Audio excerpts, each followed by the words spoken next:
एक जाहिरात येते की ज्याच्यामध्ये मराठी माणसांनी अप्लाय करून असं सांगितलं जातं, किंवा मधल्या काळात आणखी एक घटना झाली, एका मुलीला घर नाकारलं गेलं मराठी आहे म्हणून गुजराती बोल सोसायटीमध्ये. या सगळ्या घटनात आणि शिवसेनेची ओळख मुळात ही मराठी माणसासाठी भांडणारी आहे. असं कोणाला करता येणार नाही. आणि मराठीचा सन्मान मान बिलकुल महाराष्ट्रात राखला गेलाच पाहिजे. त्यासाठी कुठेही कॉम्प्रोमाइज तडजोड होणार नाही. पण असं तेव्हा म्हटलं गेलं की शिवसेनेने त्याच्यात तुम्ही आता शिवसेना अधिकृत नाव चिन्ह तुमच्याकडे अधिकृत शिवसेना तुम्ही आहात, अशा शिवसेनेने तो मराठी माणसासाठी आक्रमकपणा दाखवणं गरजेचं होतं. झालं ना त्यावेळेस जे दाखवायचं कारवाई करायची ती. पण ग्राउंडवरचा शिवसैनिक बोलून काय असं आम्ही बोलून नाही दाखवत ना, आम्ही करतो सगळं. तोंडाच्या वाफा काय म्हणतात त्याला. पण मग हाच बाणा शिवसेनेचा परत आपल्याला बघायला मिळेल, कारण आता निवडणूक आहेत किंवा सरकार म्हणून काम करत असताना आमचं ध्येय एकच आहे, या महाराष्ट्रातल्या प्रत्येकाला वाटलं पाहिजे हे सरकार माझं आहे, त्याला सुरक्षित वाटलं पाहिजे. मग तो उद्योगपती असेल, त्याचं सर्वसाधारण नागरिक असेल, शेतकरी असेल, कष्टकरी असेल, कामगार असेल, व्यापारी असेल. आज जर उद्योजकांच्याच खाली बॉम्ब पेरायला लागले, त्यांच्याच घरावर मोर्चा आंदोलन काढायला लागले, कसे राहतील. तुम्हाला मोठ्या प्रमाणात इंडस्ट्री फ्रेंडली स्टेट म्हणतो आपलं तयार झालंय. आज आपल्याकडे एवढं पोटेन्शियल आहे, कनेक्टिव्हिटी आहे, इन्फ्रास्ट्रक्चर आहे. तुम्हाला मोठ्या प्रमाणावर नोकऱ्या द्यायच्या असतील तर उद्योग वाढवणं गरजेचं आहे. ते आम्ही आता करतोय. आज FDI मध्ये नंबर 1 आपण आहोत. 2.5 वर्षात दुसऱ्या तिसऱ्या नंबरवर गेले होते. हे तर पॉझिटिव्ह आहे ना. आणि 2.5 वर्षात निगेटिव्हिटी होती, सगळं बंद ठप्प सगळे आपले बसले. पण मग उद्योगांवरच तुमच्यावरती परत आरोप झाले की उद्योग पळवले. आता तो तर निवडणुकीतला मुद्दा आहे की उद्योग गुजरातला गेले. हो, वेदांताचा तेव्हा आमचे 2च महिने झाले होते.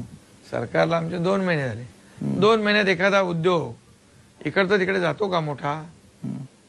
अरे त्या उद्योजकाला वाटला हे आम्हाला मदत करणार नाहीत, बिलकुल यांच्याकडून सपोर्ट मिळणार नाही, हे यांच्या मनात काहीतरी वेगळंच आहे, स्वतःचा स्वार्थ आहे, तर गेले निघून. आता काय येत आहेत आमच्याकडे 5 लाख कोटीचा निवेश झालाय. काय येत आहेत, काय येत आहेत. आम्ही त्यांना मदत करतोय, त्यांना सहकार्य करतोय. Single window clearance, permission, subsidy, infrastructure सगळं देतोय. पण आता राजकीय दृष्ट्या ही युती झाली आहे. पुन्हा युतीमध्ये याच निवडणुका आगामी महायुती म्हणून लढवणार आहात, कारण 3 महिन्यानंतर परत महाराष्ट्रात निवडणुकांचे वारे येतील. असाच फॉर्म्युला असेल, हीच जागा वाटपाची फॉर्म्युला तुमचा. आता बघा, आम्ही काही दुसरा विचार करत नाही.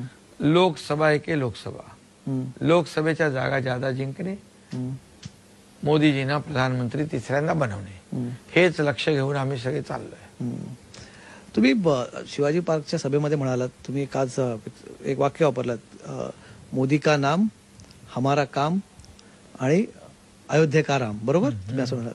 मग त्याच्यात लगेच एक प्रतिक्रिया आली की मग याच्यामध्ये बाळासाहेब कुठे आहेत. महाराष्ट्राचं काम म्हणजे महाराष्ट्रातले प्रकल्प, इन्फ्रास्ट्रक्चर, महाराष्ट्रात आम्ही घेतलेले निर्णय. मोदीजींचं नाव म्हणजे काय, मोदीजींचं नाव आहेच ना. आमच्या राज्याला त्यांनी मदत केलीच आहे ना. का केली नाही, केली आहे ना. डबल इंजिन सरकार. अयोध्येचा राम म्हटलं तर काय, कोणाचं नाव घ्यायचं, रावणाचं का पोटदुखी. अयोध्याचं राम मंदिर बांधायचं स्वप्न कोणाचं होतं, बाळासाहेबांचं होतं ना. मग ते कोणी पूर्ण केलं, मोदीजींनी केलं. आनंद व्यक्त केला का तुम्ही. बाळासाहेबांचं स्वप्न होतं 370 कलम हटवणं, आनंद व्यक्त केला का, नाही करू शकत. कारण मित्रपक्षाला वाईट वाटेल. हिंदुत्वाचं नाव घेतात का आता, हिंदू हृदय सम्राट म्हणतात का, माझ्या तमाम हिंदू बांधव भगिनी म्हणतात का, गर्व से कौम हिंदू म्हणतात का. सगळं आता बंधनं आली. RSS वर काहीतरी बोलले आता, हे फडके काय काय. हो, ते RSS ध्वज, त्याला ते फडका असं त्यांचा एक वाक्य होती, खूप टीका होती. बाळासाहेब भगवा म्हणजे त्यांना जीव की प्राण होता. आज तुम्ही त्या भगव्याशी प्रतारणा करताय, हे दुर्दैव आहे. आणि आता तुमच्या रॅलीमध्ये मगाशी म्हटल्याप्रमाणे मी सगळी फडकायला लागली आहेत. त्यामुळे भगव्याची अलर्जी झाली आहे. मग कशाला सांगताय हिंदुत्व हिंदुत्व हिंदुत्व? ते कधीच सुटलंय. मला थोडंसं काही व्यक्तिगत मुद्द्यांबद्दल इथे बोलायचं. निवडणुकांमध्ये आपण म्हटलं की खूप कटुता यावेळेस निवडणुकांमध्ये बघायला मिळाली. तुम्ही मागे एकदा एका तुमच्या कोल्हापूरच्या अधिवेशनामध्ये आम्ही श्रीकांत शिंदेंना खूप भावुक होताना बघितलं होतं. आता परवाई कल्याणच्या सभेमध्ये एक टीका करण्यात आली तिथे की तुम्ही कपाळावरती गोंधून घ्या वडिलांचं नाव वगैरे असं काहीतरी त्याच्या टीका झाली. या सगळ्या जेव्हा टीका तुम्ही वडील म्हणून ऐकता तेव्हा तुमची काय प्रतिक्रिया असते? ही फार म्हणजे अशा प्रकारची टीका एवढ्या खालच्या पातळीवर जाऊन दुःख होतं, खंत वाटते. पण समोरून अपेक्षा काय करणार? समोरच्यांनी संस्कृती विसरली आहे, बाळासाहेबांचे विचार विसरले, आम्ही नाही विसरणार. श्रीकांत शिंदेला असं म्हणणं, उद्धव ठाकरे, बाकी लोकांचं आम्ही समजू शकतो, पण त्यांचं पार त्यांची पण मनस्थिती बिघडली आहे, त्यांचं पण संतुलन गेलंय. हे मी त्यांना सांगू शकतो ना. तुम्ही तर दोनदा केलंय ते. लोकांबरोबर विश्वासघात, बेईमानी, जनतेबरोबर पण, युतीबरोबर पण, बाळासाहेबांबरोबर पण. आम्ही बोलू शकतो की नाही? आम्ही तर त्याच्यापेक्षा जास्ती बोलू शकतो. मोठा विश्वासघात कुणी केला, महाबेईमानी कुणी केली, मग तो शब्द आम्ही वापरू? त्यांनी वापरलेला तो त्यांनाच लागू होतो. खुर्चीसाठी फक्त. या सगळ्यांमध्ये मधल्या काळात मोदींचं एक स्टेटमेंट येतं की मी त्यांना कधी पण मदत करायला तयार आहे किंवा मग त्यांनी आमच्या सोबत यावं. या सगळ्यांना तुम्ही कसं रिॲक्ट केलं तेव्हा? तुम्हाला याचं आश्चर्य वाटलं या वक्तव्यांचं? बिलकुल नाही. मोदीजी मोठ्या मनाचा माणूस आहे. वैयक्तिक अडचणीमध्ये ते जेव्हा आजारी होते तेव्हाही ते विचारपूस करत होते. वैयक्तिक अडचणीमध्ये हे तर वैयक्तिक लेवलला जे आरोप करतायत आज, आणि मोदीजी जे मोठं मन दाखवत आहेत त्या वृत्तीचे हे नाही आहेत. हे कद्रू वृत्तीचे आहेत. एक कोत्या मनाची, आपण काय म्हणतो त्याला, कोत्या मनोवृत्तीचे, कोत्या मनोवृत्तीचा माणूस. आणि हे जे काय विलिनीकरणाचं तर पवार साहेबांनी काढलंय. बोले प्रादेशिक पक्षांनी काँग्रेसमध्ये विलीन झालं पाहिजे. जेव्हा माणसाची ताकद कमी होते, पक्षाची पॉवर कमी होते, तेव्हा माणूस विचार करतो विलीन होण्याचा. आता हे उभाटा तर काँग्रेस समोर लोटांगण घातलंच. आता लीन झाले, विलीन व्हायचंच बाकी आहे. विचारधारा तर त्यांचीच घेतली. नाही, पण मोदीजी म्हणाले की त्यांनी आमच्यासोबत यावं, तेव्हा तुमचं काय, तुम्हाला काय? आम्हाला काय प्रॉब्लेम आहे? मोदीजींचा म्हणण्याचा उद्देश जो आहे पवार साहेबांच्या स्टेटमेंटवर आधारित होता. दुसरीकडे प्रकाश आंबेडकर हे म्हणतात, त्या प्रकाश आंबेडकर एक भयंकरच आरोप तुमच्यावरती लावला की तुम्ही आणि उद्धव ठाकरे उद्या एकत्र येणार आहात असं तुमच्यात, आणि तुमच्यात काहीतरी सेटिंग असेल. मला पाण्यात बघणारे, झोपता उठता एकनाथ शिंदे एकनाथ शिंदे एकनाथ शिंदे, शिव्या शापशिवाय त्यांना काही येत नाही.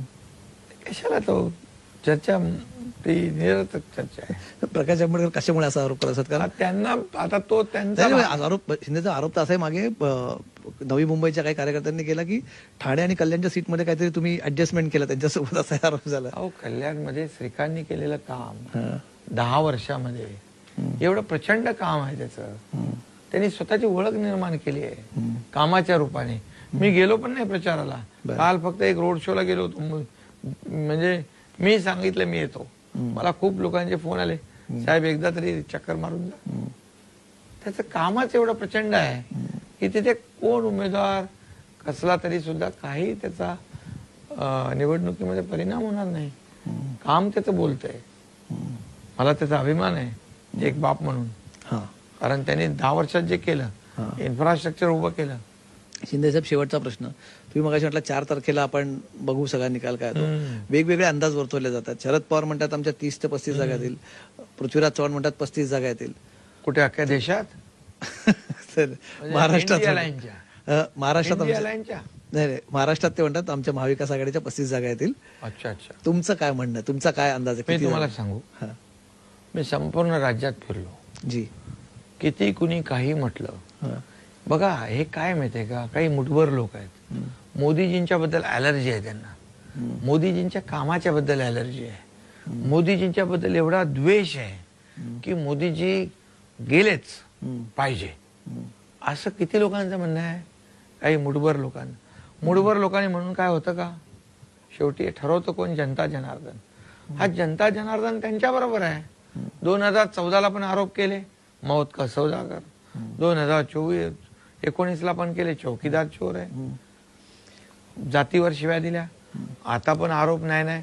आता संविधानाचा बदलाचा एक संविधान बदलणार म्हणतात. नाही, आणखी काहीतरी म्हणाले ना, म्हणजे मोदी को गाड़ देंगे, कबर में गाड़ देंगे, हे काहीतरी म्हणाले, तडीपार कर देंगे. काय काय चालू आहे? जेवढे हे आरोप करतील, बघा, मुठभर लोकांनी आरोप करणं आणि विचार करणं याच्याने काय होत नाही. लाखो जनता, करोडो जनता त्यांच्या बरोबर आहे. हे जेवढे विरोध करतात तेवढे लोक त्यांच्या जवळ येतात. कालचा रोड शो बघितला, परवाचा, काय त्यांचं पब्लिकचं ऍड, त्यांच्याबद्दल क्रेज होती, वेडे झाली होती लोक. पण त्याच्यावर आरोप केले की लोकांना वेठीस धरलं गेलं म्हणून त्या रोड शो. हो नाही, अरे ते मी होतो ना त्याच्यात रोड शो. स्वतःहून आलेले लोक, उतरलेले लोक प्रचंड. बरं, त्यांची पॉप्युलरिटी अशीच आहे का? जगात पॉप्युलरिटी झाली ना त्यांची. इतके देशाचे प्रमुख, राष्ट्राध्यक्ष आज त्यांच्या मागे एक किती रिस्पेक्ट करतात, सगळं करतात, काम करतात म्हणून ना. इकडे तर काम न करता घरी बसून नंबर 1 आला होता खरंच. ते म्हणतात की तेव्हा सर्वे मध्ये आलं होतं. हो ना, घरी बसून फेसबुक लाईव्ह करून, कोविड मध्ये कोमट पाणी प्या आणि घरी बसा, असं सांगायचे. बरं, या असा नंबर संशोधनाचा विषय आहे, जाऊ द्या. बरं, तुम्ही दुसरी गोष्ट, निवडणुकांचा निकाल येईल त्याच्यानंतर काय राज्यातली राजकीय परिस्थिती बदलेल असं म्हणतात का? कारण परत म्हणतात, आज एक नवीन आलं परत, की प्रकाश आंबेडकरच परत म्हणतात की राज ठाकरे तुमच्या पक्षात विलीन होणार आहेत आणि ते शिवसेना प्रमुख होणार आहेत. अरे बाबा, ठीक आहे, तेच. आता फक्त आमचं एकच लक्ष आहे, मोदींना प्रधानमंत्री करणं. अशी काही चर्चा आहे का? म्हणजे मोदींना प्रधानमंत्री करणं आणि महाराष्ट्रातून जास्तीत जास्त जागा जिंकणं, बस. बाकी दुसरं काही आमच्या डोक्यात नाही. अशी कुठलीही चर्चा नाही? काहीच नाही आहे. राज ठाकरे पुढच्या तुमच्या युतीत असेल, तुमची म्हणजे शिवसेनेची आणि मनसेची युती असेल? अहो, आता पहिलं मी सांगितलं तुम्हाला, पहिले आता फक्त आमचं लक्ष लोकसभा आहे. बरं. आणि त्यांनी पाठिंबा देताना त्यांनी सगळ्या भावना व्यक्त केलेल्या आहेत. मोदीजींच्या नेतृत्वावर विश्वास दाखवला, आपलं पॉझिटिव्ह काम आहे सरकारचं, त्याला पाठिंबा दिला. आता लक्ष लोकसभा आणि लक्ष मोदीजी. लक्षभेद होणार महाराष्ट्रात? लक्षभेद किती? तरी तुमचा मगाशी आकडा सांगायचा राहून, तुमचं काय म्हणणं? या सगळ्यांचा जाऊ अंदाज, तुमचा अंदाज काय? महाराष्ट्रात किती जागा येणार Mahayuti? Operation all out. Operation all out 48 पैकी 48 जागा म्हणता तुम्ही? गेल्यापेक्षा जास्ती मिळतील. गेल्या वेळेस 41 + 1 42 अशा जागा मिळणार. खूप खूप धन्यवाद मुख्यमंत्री महोदय, तुम्ही आम्हाला एवढ्या रात्रीचा वेळ दिला आणि तुम्ही गप्पा मारल्यात. खरं तर तुम्ही दिवसभराच्या या सगळ्या प्रचारानंतर संध्याकाळच्या सभेनंतर आलात, पण तरी तुम्ही आमच्या सगळ्या प्रश्नांची उत्तरं दिली. टू द पॉइंट आमच्या कार्यक्रमात तुम्ही सहभागी झालात, त्याबद्दल आपले खूप खूप आभार. धन्यवाद. Yeah.